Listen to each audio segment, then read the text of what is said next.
ಜನರ ಸಂಘ ಲೇಸು ಕಂಡಯ್ಯ, ದೂರ ದುರ್ಜನರ ಸಂಘ ಅದು ಭಂಗವಯ್ಯ. ಸಂಘ ಎರಡುಂಟು, ಒಂದು ಹಿಡಿ ಒಂದು ಬಿಡು, ಮಂಗಲ ಮೂರ್ತಿ ನಮ್ಮ ಕೂಡಲ ಸಂಗಮ ದೇವನ. ಬಹಳ ಪವಿತ್ರವಾಗಿರ್ತಕ್ಕಂಥ ಮಾತಿದು, ಬಹಳ ಪವಿತ್ರವಾಗಿರ್ತಕ್ಕಂಥ ಮಾತು. ಬಸವ ಶಿವಶರಣರು ಉಪದೇಶ ಮಾಡತಕ್ಕಂಥ ಮಾತಿದು. ಒಂದು ಹಿಡಿ ಒಂದು ಬಿಡು ಅಂತಾರ. ಒಂದು ಹಿಡಿ ಒಂದು ಬಿಡು. ಸಂಘ ಎರಡದಾವ, ಒಂದು ಹಿಡಿ ಒಂದು ಬಿಡು. ಒಂದು ಸಜ್ಜನರದ ಇನ್ನೊಂದು ದುರ್ಜನ.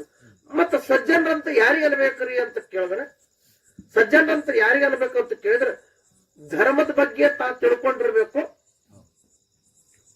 ಧರ್ಮದ ಬಗ್ಗೆ ತಾ ತಿಳ್ಕೊಂಡಿರ್ಬೇಕು, ಆ ಧರ್ಮದ ದಾರಿಯೊಳಗ ನಡ್ಕೊಂಡಿರ್ಬೇಕು, ಧರ್ಮದ ಬಗ್ಗೆ ತಾ ತಿಳ್ಕೊಂಡಿರ್ಬೇಕು, ಧರ್ಮದ ದಾರಿಯೊಳಗ ನಡ್ಕೊಂಡಿರ್ಬೇಕು, ಮುಂದ ಆ ಧರ್ಮದ ಉಪದೇಶ ಇನ್ನೊಬ್ಬರಿಗೆ ಅವ ಮಾಡ್ತಿರ್ಬೇಕು. ಅವನಿಗೆ ಸಜ್ಜನ ಅಂತ ಕರೀತಾರೆ ಶಾಸ್ತ್ರದೊಳಗೆ.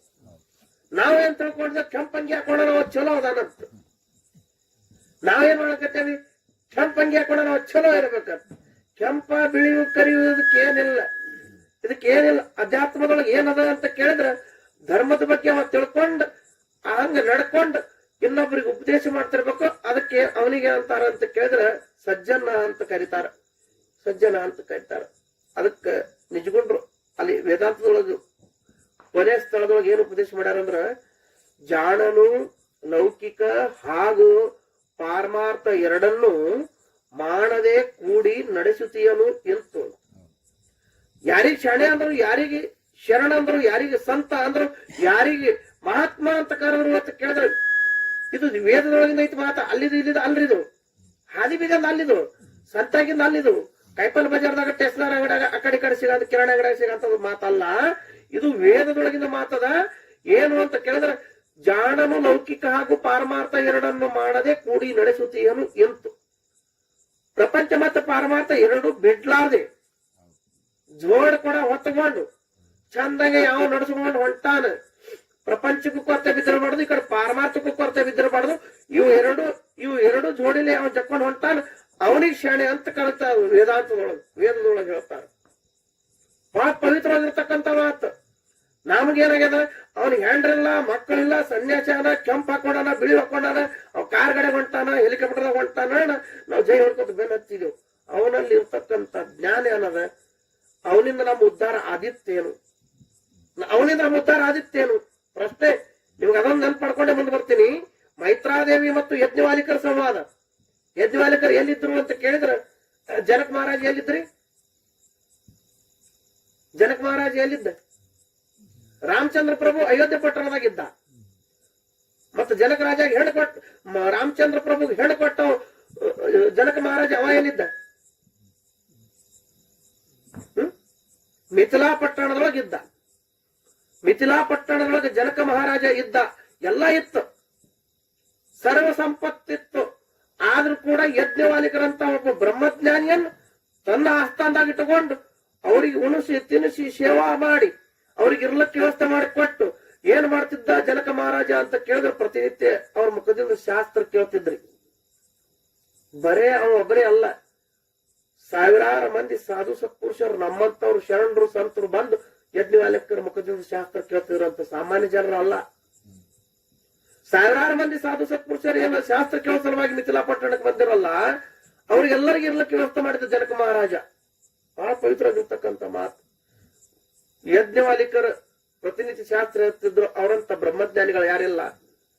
ಮೈತ್ರ ಉಂಡು ತಿಂದು ಒಯ್ಯಾಕ ಬಂದವು.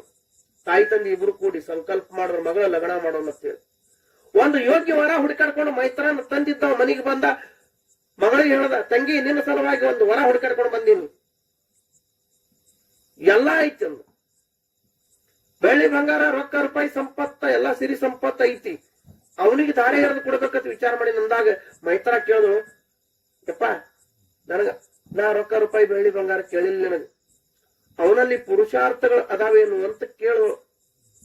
ಪುರುಷಾರ್ಥಗಳು ಅದಾವೇನಂದಾಗ ಅಪ್ಪಂದ, ಅವ ಪುರುಷ ಅದಾನ ತಿಳ್ಕೊಂಡೆ, ಅವ ಗಂಡಸ ಮಗ ಅದಾನ ತಿಳ್ಕೊಂಡೆ, ನಿನಗ ಒಯ್ದ ಅವನಿಗೆ ಕೊಡ್ಲಕತ್ತಿನ ತಂಗಿ, ಎಷ್ಟು ಹುಚ್ಚಿದ್ದೀನಿ ಅಂತ ಮಗಳಿಗೆ. ಯಪ್ಪ ನಾ ಕೇಳಿದ್ದು ಬ್ಯಾರೆ, ನೀ ತಿಳ್ಕೊಂಡುದು ಬ್ಯಾರೆ. ಪುರುಷಾರ್ಥಗಳಂದ್ರೆ ಯಾವುವು ಅಂತ ಕೇಳಿದ್ರ, ಧರ್ಮ, ಅರ್ಥ, ಕಾಮ, ಮೋಕ್ಷ ಅಂತ 4 ಪುರುಷಾರ್ಥಗಳು. ಧರ್ಮದ ದಾರಿಯೊಳಗ ನಡೆದಿರಬೇಕು. ಅರ್ಥ ಅಂದ್ರೆ ಸಂಪತ್ತನ್ನ ಧರ್ಮದ ದಾರಿಯೊಳಗೆ ಸಂಪತ್ತನ್ನ ಗಳಿಸಿರ್ಬೇಕು. ಅರ್ಥ ಅಂದ್ರೆ ಸಂಪತ್ತ, ರೊಕ್ಕ ರೂಪಾಯಿ ಬೆಳ್ಳಿ ಬಂಗಾರ ಹೊಲ ಮನಿ ಕಾರ ಗಾಡಿ ಗೋಡ ಏನದಾವೆಲ್ಲ ಎಲ್ಲ ಬಂದು ಇದ್ರಾಗ ಸಂಪತ್ತದೊಳಗೆ. ಧರ್ಮದ ದಾರಿಯೊಳಗೆ ಸಂಪತ್ತನ್ನ ಗಳಿಸಿರ್ಬೇಕು. ಮುಂದ್ ಹೋಗಿ ಮೂರನೇದು ಏನ್ ಹೇಳ್ಯಾರ ಅವರು? ಕಾಮ. ಕಾಮ ಅಂದ್ರ ನಿನ್ ಇಚ್ಛಾ. ಇಚ್ಛಾ, ನೀವ್ ಹೊಲ ತಗೋ, ಮನಿ ತಗೋ, ಗಾಡಿ ತಗೋ, ಗೋಡ ತಗೋ, ಬಂಗಾರ ತಗೋ, ಬೆಳ್ಳಿ ತಗೋ, ನೀ ಬೇಕಾದ ಚೈನಿ ಮಾಡಿ ತಿರುಗಾಡಿ ಬೇಡಂಗಿಲ್ಲ. ಧರ್ಮದ ದಾರಿಯೊಳಗೆ ಗಳಿಸಿರ್ತಕ್ಕಂಥ ಸಂಪತ್ತ ಅದನ್ನು ನಿನ್ನ ಕಾಮನೆಗಳಿಗಾಗಿ ವಿನಿಯೋಗ ಮಾಡದಿ ಅಂದ್ರೆ ಮೋಕ್ಷದ ಬಾಗಿಲು ತಾನೇ ತೆರೀತಂತ. ತಾನೇ ನೀ ತೆರೆದ್ಬೇಕಾಗಿಲ್ಲ, ನೀ ತೆರೆದ್ಬೇಕಾಗಿಲ್ಲ, ಅದು ತಾನೇ ತೆರಿತೈತಂತ. ಧರ್ಮ ಅರ್ಥ ಕಾಮ ಮೋಕ್ಷ ಎಂಬ ಪುರುಷಾರ್ಥಗಳು ಅವನಲ್ಲಿ ಅದಾವೇನಪ್ಪ ಅಂತ ಮೈತ್ರ ಕೇಳಿದ್ರು. ಯವ್ವ ಅವ ಅವನಲ್ಲಿ ಹೆಂಗ್ ಸಿಗ್ತಾವು? ಅವ ಸಕ್ರಿ ತುಪ್ಪ ತಿಂದು ತೂಗು ಮನ್ಸಿನ ಕೂತ್ ಕಣ್ಣು ಮುಚ್ಚಿ ಕಣ್ಣು ತೆರಿತಾನ. ಕೈಗೊಂದು ಆಳ ಕಾಲಿಗೊಂದು ಆಳ ಚೌರ ಬೀಸ್ಲಕ್ಕದಾರ, ಚೌರ ಬೀಸ್ಲಕ್ಕದಾರ. ತಾಸಿಗೊಂದ್ ಜೋಡ ಅರ್ಬಿ ಬದಲಾಸ್ತಾನ ಮೈ ಮೇಲೆ. ಬೆಳ್ಳಿ ಬಂಗಾರ ವಸ್ತ್ರ ಹೊಡೆದು ಸಾಕಟ್ಟದ ರೊಕ್ಕ ರೂಪಾಯಿ ಬೆಳ್ಳಿ ಬಂಗಾರ ಆಸ್ತಿ ಅಂತ ಸಾಕಟ್ಟದ ದೊಡ್ಡ ಸಾವುಕಾರ. ಅವನಲ್ಲಿ ಇವೆಲ್ಲ ಹೆಂಗ್ ಸಿಗ್ತಾವ ಅಂದ. ಯಾಕೆಂದ್ರ ಮೈತ್ರ ಅವನಲ್ಲಿ ಪುರುಷಾರ್ಥಗಳು ಇರ್ಲಿಲ್ಲ ಅಂದ್ರ ಅವನು ನಾವು ಮಾಡ್ಕೊಳಂಗಿಲ್ಲ ಲಗನ. ನಮ್ಮ ಮಕ್ಕಳಾಗಿದ್ದಾರೆ, ನಿಮ್ ಮಕ್ಕಳಾಗಿದ್ದಾರೆ. ಗೊತ್ತ ತಿನ್ನಂಗಿದ್ರ ಸಾಕಪ್ಪ, ನೆಳ್ಳಾನ ಕಾಲ ಬಿಸಿಲಾಗಿ ಇಡ್ಲಾರ್ದಂಗಿದ್ರ ಸಾಕಪ್ಪ, ನಿನಗ್ ಪುಣ್ಯ ಹತ್ಲಿ. ನಿಂದ 4 ಎಕರೆ ಹೊಲ ಮಾರ ಖರೆ ನನಗೊಯ್ದು ಅದೇ ಮನಿಗ್ ಕೊಡೋತ ನಮ್ಮ ಮಕ್ಕಳು. ಹೌದಿಲ್ಲ ಮೈತ್ರ ಅಂದಳು? ಪುರುಷಾರ್ಥಗಳು ಇಲ್ಲಂದ್ರ ಅವ ಅವಶ್ಯಕತೆ ಇಲ್ಲ ನನಗ. ಅದ್ ಹೆಂಗ ತಂಗಿ ಅಂದ? ಯಾವನಲ್ಲಿ ಪುರುಷಾರ್ಥಗಳದಾವು, ಯಾವ ಬ್ರಹ್ಮಜ್ಞಾನಿ ಅದಾನ, ಯಾವ ತತ್ವಜ್ಞಾನಿಗಳದಾನ, ತನ್ನನ್ನ ಯಾವ ತಿಳ್ಕೊಂಡಾನ ಅವನು ನಾನೇ ಹುಡುಕಾಡ್ತೀನಿ ಅಂದಳಕಿ. ಮನಿ ಬಿಟ್ಟು ಬಾದಳ ಮೈತ್ರ. ಎಲ್ಲಿಗೆ ಬಂದಳು ಅಂದ್ರೆ ಯಜ್ಞವಾಲಿಕರ ಕಡೆ ಬಂದಳು. ಬಂದ್ ಯಜ್ಞವಾಲಿಕರ ಪಾದಿಗೆ ಬಿದ್ದಳು. ಯಪ್ಪ ನಿಮ್ಮ ಸನ್ನಿಧಾನಕ್ಕೆ ಬಂದೀನಿ, ತತ್ವಜ್ಞಾನ ಉಪದೇಶ ಮಾಡ್ರಿ ನನಗದು. ಏ ತಂಗಿ, 1 ದಿನದಾಗ 2 ದಿನದಾಗ ತಾಸ್ನಾಗ 2 ತಾಸ್ನಾಗ ಹಿಂಗ ಬಂದ್ ಕೂಡ್ಲೆ ಹಿಂಗ್ ಹೋಗ್ಲಕ್ ಅದೇನ ಕಾಯಿಪಲ್ಯ ಬಜಾರ್ದನ ಕಾಯಿಪಲ್ಯ ತಂದಂಗ ಅಲ್ಲದು. ತತ್ವಜ್ಞಾನ ತಿಳ್ಕೊಬೇಕಾಗಿತ್ತಂದ್ರ ಗುರುವಿನ ಆಳಿನ ಆಳಾಗಿ, ದಾಸಾನ ದಾಸಾಗಿ, ಪಾದ ಸೇವಾ ಮಾಡಿ. ಸೇವಾ 4 ಹೇಳ್ತಾರ ಅವ್ರ ಶಾಸ್ತ್ರದೊಳಗ. ಒಂದು ಆಪ್ತ, ಇನ್ನೊಂದು ಅಂಗ, ಮತ್ತೊಂದು ಸ್ಥಾನ, ಇನ್ನೊಂದು ಸದ್ಭಾವ. ಆಪ್ತ ಅಂಗ ಸ್ಥಾನ ಸದ್ಭಾವ ಸೇವಾ ಮಾಡಿ ಗುರುವಿನ ಆಳಿನ ಆಳಾಗಿ, ದಾಸಾನ ದಾಸಾಗಿ, ಪಾದ ಸೇವಾ ಮಾಡಿ ಗುರುವಿನ ಪಾದ ಕೆಳಗಿರಬೇಕಾಗ್ತದ ತಂಗಿ. ಹಂಗಲ್ಲ ಯಪ್ಪ, ಸೇವಾ ಮಾಡೋ ಸಲುವಾಗಿನೇ, ಶಾಸ್ತ್ರ ನಿನ್ನ ಮುಖದಿಂದ ಕೇಳೋ ಸಲುವಾಗಿನೇ, ಆತ್ಮಜ್ಞಾನ ಮಾಡ್ಕೊಳ್ಳೋ ಸಲುವಾಗಿ, ಬ್ರಹ್ಮಜ್ಞಾನ ಪಡ್ಕೊಳ್ಳೋ ಸಲುವಾಗಿ ನೀನು ಸನ್ನಿಧಾನಕ್ಕೆ ಬಂದೀನಿ ಅಂದ್ರು. 1 ದಿನದಾಗ 2 ದಿನದಾಗ ಆಗಲ್ಲ ತಂಗಿ. ಹಗಲ್ 12 ವರ್ಷ, ಇರುಳು 12 ವರ್ಷ ಸೇವಾ ಮಾಡ್ಕೊಂಡು ಇಲ್ಲೇ ಇರ್ಬೇಕಾಗ್ತದ ಆಶ್ರಮದಾಗ ಅಂದಾಗ.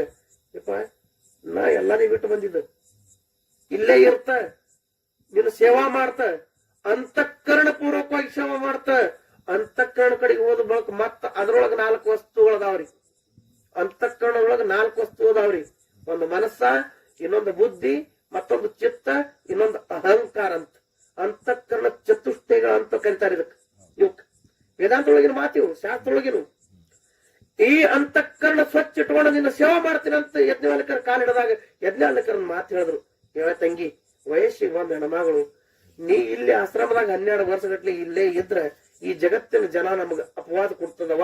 ನಿನ್ನ ಮನೆಗೆ ನೀ ಹೋಗು ಅಂದ್ರು ಗುರುಗಳು. ಅಪವಾದ ಕೊಡ್ಲಾರ್ದಂಗ ಒಂದು ಹಾದಿನೇ ಹುಡುಕಾಡ್ಕೊಂಡ್ ಬಂದೇನ್ರಿ ಗುರುಗಳ. ಅದೇ ಬರೋಬರಿ ಆಗ್ತದ ನೋಡ್ರಿ ಅನ್ನೋ. ಏನು ಅಂದ್ರು, ನಾನ್ ನಿಮ್ಮ ಲಗ್ನ ಮಾಡ್ಕೊಂಡು ನಿಮ್ಮ ಕೈಲಿ ಒಂದು ತಾಳಿ ಕಟ್ಟಿಸ್ಕೊಂಡು ನಿಮ್ಮ ಧರ್ಮ ಪತ್ನಿಯಾಗಿ, ನಿಮ್ಮ ಅರ್ಧಾಂಗಿನಿಯಾಗಿ ನಾನ್ ನಿಮ್ಮ ಸನ್ನಿಧಾನದಾಗ ಕುತ್ಕೊಂಡು ಶಾಸ್ತ್ರ ಕೇಳ್ತೇನ್ರಿ ಅಂದಳು ಮೈತ್ರ. ಹೀಗದವ, ನನ್ನ ಮದುವೆ ಮಾಡ್ಕೊಂಡು ಇಲ್ಲೇ ಆಶ್ರಮದಾಗ ಇದ್ಕೊಂಡು ನನ್ನ ಧರ್ಮ ಪತ್ನಿಯಾಗಿ, ನನ್ನ ಮಡದಿಯಾಗಿ ನೀ ಶಾಸ್ತ್ರ ಕೇಳ್ತಲ್ಲ, ಅದಕ್ಕೆ ನಾನು ಒಪ್ಪಗೋತ. ಖರೆ ಈಗಾಗಲೇ ನಂದೊಂದು ಮದುವೆ ಆಗ್ಯದ, ಮನೆಯಾಗ ಹೋಗ್ಬೇಕಿ ನನ್ನ ಹೇಳ್ತದಾಳ. ನಾ ಮತ್ತೊಂದು ಇನ್ನು 2ನೇ ಲಗ್ನ ಮಾಡ್ಕೋಬೇಕಾದ್ರ ಅಕ್ಕಿನ ಪರ್ಮಿಷನ್ ಬೇಕಲ್ಲ. ಕಾತ್ಯಾಯನಿ ಅಂತೇಳಿ ಮೊದಲೇ ಹೇಳ್ತಿ ಯಜ್ಞವಾಲಿಕರಿಗೆ, ಅಕ್ಕಿನ ಪರ್ಮಿಷನ್ ಸಿಕ್ಕರೆ ಮತ್ತೊಬ್ಬಕಿನ ಮಾಡ್ಕೊಳಕ್ ಬರ್ತದೆ 2ನೇ ಲಗ್ನ. ಮತ್ತ ಮೊದಲನೇ ಹೆಂಡತಿ ಪರ್ಮಿಷನ್ ಇಲ್ಲದೆ 2ನೇದ್ ಲಗ್ನ ಮಾಡ್ಕೊಳಕ್ ಬರಂಗಿಲ್ಲವ. ಅದು ಶಾಸ್ತ್ರಕ್ಕೆ ವಿರೋಧ ಆಗ್ತದ, ಕೈವಲ್ಯ ಆಗಂಗಿಲ್ಲ. ಕೈವಲ್ಯದ ಮಾರ್ಗದೊಳಗಿದ್ದವ್ರು ನಾವು, ವೇದಾಂತದೊಳಗೆ ಬ್ರಹ್ಮಜ್ಞಾನಿಗಳು ಅಂತ ಯಜ್ಞವಾಲಿಕರು ಎಲ್ಲಾ ಹೇಳಿದ್ರು.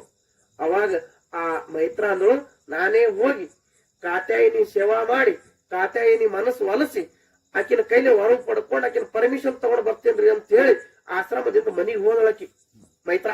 ಹೋಗಿ ಕಾತ್ಯಾಯಿನಿ ಪಾದಿಗೆ ಬಿದ್ದು, ನಿಮ್ದು ಏನದ ಸೇವಾ ಹೇಳ್ರಿ, ಮುಪ್ಪಾವಸ್ಥೆ ಆಗ್ಯದ, ಶರೀರ ಹಣ್ಣಾಗ್ಯದ, ನಿಮ್ ಸೇವಾ ಮಾಡ್ತೀನಿ ಅಂತ ಹೇಳಿ ತಿಳ್ಕೊಂಡು ಯಜ್ಞವಾಲಿಕರ ಮನಿಗೆ ಹೋಗಿ 12 ವರ್ಷ ಮೈತ್ರ ಕಾತ್ಯಾಯಿನಿದ ಸೇವಾ ಮಾಡಕತ್ತೋಳ್ರಿ. ಕೈಕಾಲು ಒತ್ಲಕತ್ತೋ, ಜಳಕ ಮಾಡ್ಲಕತ್ತೋ, ಬಟ್ಟಿ ತೊಳಾಕತ್ತೋ, ಅಡಿಗೆ ಮಾಡಿ ಊಟ ಮಾಡ್ಸ್ಲಕತ್ತೋ, ಸುಖ ದುಃಖ ಸಣ್ಣ ಕೂಸಿನ ಹೆಂಗ ಜೋಪಾನ ಮಾಡ್ತೇವಲ್ಲ ಹಂಗ ಕಾತ್ಯಾಯಿನಿದ ಸೇವಾ ಮಾಡತ್ತವ ಮೈತ್ರ. ಎಷ್ಟು ವರ್ಷ ಸೇವಾ ಮಾಡಿದ್ರು ಅಂದ್ರೆ 12 ವರ್ಷ ಸೇವಾ ಮಾಡಿದ್ರು. ಮೈತ್ರಾನ ಸೇವಾ ನೋಡಿ ಕಾತ್ಯಾಯಿನಿ ಒಂದು ದಿನ ಪ್ರಸನ್ನ ಆದಳು. ತಂಗಿ, ಇಟ್ಟು ದಿನ ನೀ ಸೇವಾ ಮಾಡಿದಿ, ನಿನ್ನ ಭಕ್ತಿಗೆ ನಾ ಮೆಚ್ಚಿದ, ನೀ ಏನ್ ಬೇಡ್ತಿ ಬೇಡ ನಿನ್ ಕೊಡ್ತ ಅಂತ ತಲೆ ಮೇಲೆ ಕೈ ಇಟ್ಟಾಗ ಕಾತ್ಯಾಯಿನಿಗೆ ಅಂದಳು ಮೈತ್ರ, ಏನೂ ಇಲ್ಲವ, ನನ್ಗೆ ಏನೇನು ಬೇಕಾಗಿಲ್ಲ, ಒಂದೇ ಒಂದು ಸಣ್ಣ ಮಾತ ಏನಂತ ಕೇಳಿದ್ರ ಬ್ರಹ್ಮಜ್ಞಾನ ಪಡ್ಕೊಳ್ಳೋ ಸಲುವಾಗಿ ಗುರುಗಳ ಸನ್ನಿಧಾನಕ್ಕೆ ಬಂದಾಗ ಗುರುಗಳು ತಿರಸ್ಕಾರ ಮಾಡ್ಯಾರ. ಯಾಕಂದ್ರ ಮೊದಲೇ ಹೆಂಡತಿ ಪರ್ಮಿಷನ್ ಇದ್ರನೆ ಮತ್ತೊಂದು ಮಾಡ್ಕೊಳಕ್ ಬರ್ತದಂತ. ನಾ ಯಜ್ಞವಾಲಿಕರ ಧರ್ಮ ಪತ್ನಿ ಆಗ್ಲಕ್ ಅವ್ರ ಕೈ ಹಿಡಿದು 2ನೇ ಹೆಂಡತಿ ಆಗಿ ಅವ್ರ ಸನ್ನಿಧಾನ ಕುತ್ಕೊಂಡು ಶಾಸ್ತ್ರ ಕೇಳ್ತೀನಿ. ಶರೀರ ಸುಖ ನನಗ್ ಬೇಕಾಗಿಲ್ಲ, ಆತ್ಮ ಸುಖ ಬೇಕಾಗ್ಯದ. ಸುಖ ಎರಡದಾವ್, ಒಂದು ಶರೀರ ಸುಖ, ಇನ್ನೊಂದು ಆತ್ಮದ ಸುಖ. ನಾ ಆತ್ಮ ಸುಖ ಪಡ್ಕೊಳ್ಳೋ ಸಲುವಾಗಿ, ಆತ್ಮಜ್ಞಾನ ಮಾಡ್ಕೊಳ್ಳೋ ಸಲುವಾಗಿ ಗುರುಗಳ ಸನ್ನಿಧಾನಕ್ಕೆ ಬಂದೀನಿ. ಬರೇ ಲಗ್ನ ಮಾಡ್ಕೊಂಡು ಶಾಸ್ತ್ರ ಕೇಳಕ್ ಪರ್ಮಿಷನ್ ಕೊಡುವ ಅಂದಾಗ ಹುಚ್ಚಿ 12 ವರ್ಷ ಹಿಂದೆ ಹೇಳಿದ್ರ ಏನಕ ನಿನಗ ಆತ್ಮಜ್ಞಾನಿ ಆಗ್ತಿತ್ತಲ್ಲ, ಸುಮ್ಮನೆ ಯಾಕೆ ಸಮಯ ಹಾಳು ಮಾಡದಿ, ಟೈಮ್ ವೇಸ್ಟ್ ಆಯ್ತು, ನಡಿ ಅಂತ ತಿಳ್ಕೊಂಡು ಕಾತ್ಯಾಯಿನಿನೇ ಬಂದು ಮುಂದೆ ನಿತ್ಯ ಯಜ್ಞವಾಲಿಕರಿಗೆ ಮತ್ತು ಮೈತ್ರಾಗ ಲಗ್ನ ಮಾಡಿ ಏನ್ ಮಾಡುದು ಅಂತ ಕೇಳಿದ್ರೆ ಅಕ್ಕಿ ಕಾಳು ಹಾಕದಳತ್ತ. ಇನ್ನೇನು ಗಂಡ ಹೇಳ್ತೀನಿ ಆಗ್ಯಾರ, ಗಂಡ ಕೂತು ಶಾಸ್ತ್ರ ಉಪದೇಶ ಮಾಡಕತ್ತಾನೆ, ಹೇಳ್ತಿ ಕೂತು ಶಾಸ್ತ್ರ ಕೇಳಕತ್ತಾಳ. ಅವಾಗ ಯಜ್ಞವಾಲಿಕರ ಒಂದು ಮಾತು ಹೇಳ್ತಾರ, ತಲೆಗಿಟ್ಟಗೋರಿ. ಯಜ್ಞವಾಲಿಕರ ಒಂದು ಮಾತು ಹೇಳ್ತಾರ ಮೈತ್ರಾಗ, ಏನಂತ ಕೇಳಿದ್ರ ಆತ್ಮಜ್ಞಾನ ಪಡ್ಕೋಬೇಕು ಅಥವಾ ಬ್ರಹ್ಮಜ್ಞಾನ ಪಡ್ಕೋಬೇಕು, ನಾ ಪಂಡಿತ ಆಗ್ಬೇಕು ಅಥವಾ ನಾ ಉದ್ಧಾರ ಆಗ್ಬೇಕಂತ ಎಲ್ಲರಿಗೂ ಇರ್ತದ. ಎಲ್ಲರಿಗೂ ಎಪ್ಪತ್ತು ಇರ್ತದೆ ಭೂಮಿ ತಲೆ ಹುಟ್ಟಿದವ್ರಿಗೆಲ್ಲ. ಮತಿ ಉಂಟೆ ಜಡರಿಗೆ ಅದ್ವೈತವನ್ನ ಅರಿಯಲಿಕ್ಕೆ ಸತಿ ನೀನೇ ಸುಕೃತಳು, ಬೇಡವೇನು ಕೇಳು. ಬಹಳ ಪವಿತ್ರವಾಗಿರ್ತಕ್ಕಂಥ ಮಾತ ಪರಮಾನುಭವ ಬೋಧನವಾಗ ಮೊದಲಿಗೆ ಉಪದೇಶ ಮಾಡ್ಯಾರ ಈ ಮಾತ. ಎಲ್ಲರಿಗೆ ಮತಿ ಉಂಟೆ ಜಡರಿಗೆ ಅಂದ್ರ ಎಲ್ಲರಿಗೂ ಈ ಬುದ್ಧಿ ಐತೇನು? ಇಲ್ಲ. ನೀನೇ ಸುಕೃತಳು ಅಂದ್ರ ಬಹಳ ಜನ್ಮದ ಪುಣ್ಯ ನಿನ್ನಂತ ಐತ. ಸಂತರು ಹೇಳಿಲ್ರಿ, ನಮ್ಮ ಸಂತರು, ಮಹಾರಾಷ್ಟ್ರ ಸಂತರು, ಬಹುತ ಸುಕೃತ ಆಚೆ ಜೋಡಿ ಮನು ನೀ ವಿಠ್ಠಲಾವಡಿ. ಅನಂತ ಜನ್ಮದ ಪುಣ್ಯ ಇದ್ದಕ್ರ ಗುರು ಸನ್ನಿಧಾನ ಸಿಗ್ತದ, ಅನಂತ ಜನ್ಮದ ಪುಣ್ಯ ಇದ್ದಕ್ರ ಸಂತರ ಸಮಾಗಮ ಸಿಗ್ತದ, ಅನಂತ ಜನ್ಮದ ಪುಣ್ಯ ಇದ್ದಕ್ರ ಮಹಾತ್ಮರ ಸಮಾಗಮ ಸಿಗ್ತದ, ಅನಂತ ಜನ್ಮದ ಪುಣ್ಯ ಇದ್ದಕ್ರ ಸತ್ಸಂಗ ಸಿಗ್ತದ. ಸತ್ಯದ ಸಂಘ ಅಂದಾರ ಇದಕ್ಕೆ. ಮಡದಿಗೆ ಅದೊಂದು ಮಾತು ಹೇಳ್ತಾರೆ, ಮತಿ ಉಂಟೆ ಜಡರಿಗೆ ಅದ್ವೈತವನ್ನು ಅರಿಯಲಿಕ್ಕೆ ಸತಿ ನೀನೆ ಸುಕೃತಳು ಪೇಳುವೆನು ಕೇಳು ಅಂತ ಕೇಳ್ಕೋತ ಯಜ್ಞವಾಲಿಕರು ಹೋಗ್ಯಾರ. ಮೈತ್ರ ಕೇಳ್ಕೋತ ಹೋಗ್ಯಾಳ. ಕೇಳಿ ಕೇಳಿ ಸುಖ ಆನಂದ ಆಯ್ತು. ಈ ಲೌಕಿಕದ ಯಾವ ವ್ಯವಹಾರ ಅವಳು ತಲೆಗೆ ಉಳಿದಿತ್ತಲ್ಲ ಮೈತ್ರಾಗ, ಪಾರವಾರ್ಥ ತಲೆ ತುಂಬಿ ಹೋಗಿತ್ತು. ಬ್ರಹ್ಮಜ್ಞಾನ ಆಯ್ತು. ಕೊನೆಗೊಂದಿನ ಪಾಲಿಟ್ರ ಪಾಲ, ಇಡೀ ಹೊಲ ಮನಿ ಆಸ್ತಿ ಒಡವೆ ವಸ್ತ್ರ ರೊಕ್ಕ ರೂಪಾಯಿ ಬೆಳ್ಳಿ ಬಂಗಾರ ಏನ್ ಸಂಪತ್ತಿತ್ತಲ್ಲ ಎಲ್ಲಾ ಒಂದ್ ಪಾಲ ಮಾಡಿದ್ರು. ಮತ್ತ ಯಜ್ಞವಾಲಿಕರ್ನ ಒಂದ್ ಪಾಲಕ್ ಇಟ್ರತ್. ಯಾವಾಗ ಹಿಡ್ಕೋರಿ ಇಬ್ರು ಅಂದ್ರು.